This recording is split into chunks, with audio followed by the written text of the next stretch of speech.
আসসালামু আলাইকুম রহমতুল্লাহি ওয়া বারাকাতুহু। আজকে আমরা শবে বরাতের রাতে তথা লাইলাতুন নিসফি মিন শাবানের রাতে কি কি আমল করতে পারি এ বিষয়ে একটু আলোচনা করব। এক নম্বর হলো ওই রাত এবং দিনে আমরা যত্ন সহকারে ফরজ নামাজগুলা, পাঁচ ওয়াক্ত নামাজগুলা আদায় করব। দ্বিতীয়ত আমরা নফল নামাজ বেশি বেশি করে পড়ব। নফল নামাজের ক্ষেত্রে আমরা কোনো বিশেষ পদ্ধতির নফল নামাজ না, বরং স্বাভাবিক ক্ষেত্রে আপনি অন্য দিনে, অন্য মাসে, অন্য সময়ে যেমন নফল নামাজ পড়েন এরকম আপনি নফল নামাজ পড়বেন। কোনো বিশেষ পদ্ধতির নফল নামাজের কথা কোনো সহিহ বর্ণনা দ্বারা প্রমাণিত নয়। 3 নাম্বার, আপনি তওবা করবেন। তওবা করার জন্য প্রথমে আপনি যে গুনাহ থেকে তওবা করবেন ওই গুনার উপর, অর্থাৎ জীবনের গুনার উপর লজ্জিত হবেন। দ্বিতীয়ত আপনি যে গুনাহ করেছেন এটা ছেড়ে দিতে হবে সাথে সাথে। তৃতীয়ত হলো আগামীতে আর করবেন না, এজন্য আপনাকে আজম বিল জজব পরিপূর্ণ পাক্কা নিয়ত করতে হবে।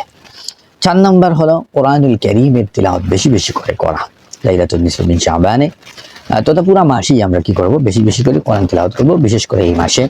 এরপরে দুরূদ পড়া, রাসূলুল্লাহ সাল্লাল্লাহু আলাইহি ওয়াসাল্লামের প্রতি দুরূদ পড়া। আমরা শুধু একত্রিত হয়ে মিলাদ পড়লেই দুরূদ পড়ি, এরকম যেন না হয়। প্রতিদিন অন্তত 100 বার দুরূদ পড়বেন, আর এই রাতে বেশি বেশি করে দুরূদ পড়বেন। জিকির করবেন একা একই, জিকির করবেন একা একই। ইস্তেগফার পড়বেন। কি পড়বেন? ইস্তেগফার। ইস্তেগফার সম্পর্কে 2টা ইস্তেগফার আপনাদের সামনে আলোচনা করি, যেহেতু এই রাত আসলে অনেকে আগ্রহ সহকারে আমল করে থাকেন। হাদিসের মধ্যে এসেছে, বুখারীর হাদিস এবং তিরমিজির হাদিস, রাসূল সাল্লাল্লাহু আলাইহি ওয়াসাল্লাম বলেছেন সাইয়্যিদুল ইস্তেগফার সম্পর্কে, কেউ যদি রাতে এবং দিনে সাইয়্যিদুল ইস্তেগফার পড়ে আর ওই রাতে অথবা ওই দিনে সে যদি ইন্তেকাল করে, আল্লাহ তাআলা তাকে জান্নাত দান করবেন। সুবহানাল্লাহ।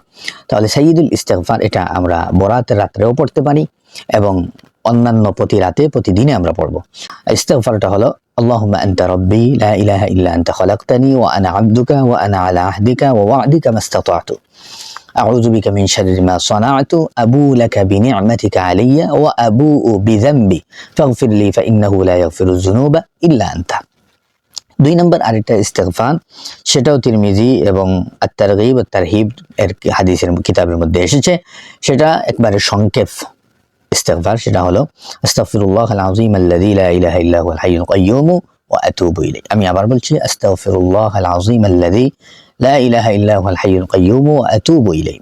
নবীজি সাল্লাল্লাহু আলাইহি ওয়াসাল্লাম বলেছেন, যে ব্যক্তি ঘুমানোর আগে এই ইস্তেগফার 3 বার পড়বে, তার গুনাহ যদি সমুদ্রের ফেনা থেকে বেশি হয়, গাছের, পৃথিবীতে যত গাছপালা আছে এর পাতার পরিমাণ হয়, অথবা পৃথিবীতে যত দিবস, যত দিন গেছে এর সংখ্যার পরিমাণ হয়, অথবা রাসূল সাল্লাল্লাহু আলাইহি ওয়াসাল্লাম একটা এলাকার নাম ধরে বলেছেন, ওই এলাকার মরুভূমিতে যত বালুকণা আছে এর সমপরিমাণও হয়, আল্লাহ তাআলা ক্ষমা করে দিবেন। সুবহানাল্লাহ।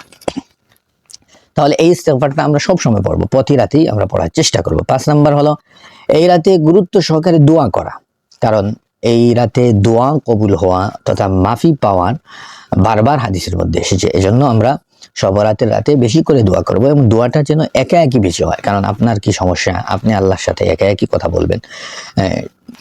সমষ্টিগতভাবে একবার দোয়া হতে পারে, কিন্তু বিশেষ করে আমরা নিজের আল্লাহর সাথে একান্ত বোঝাপড়া করা, এজন্য একা একই দোয়া করা। 6 নাম্বার হলো এরাতে কিছু দান সদকা করা।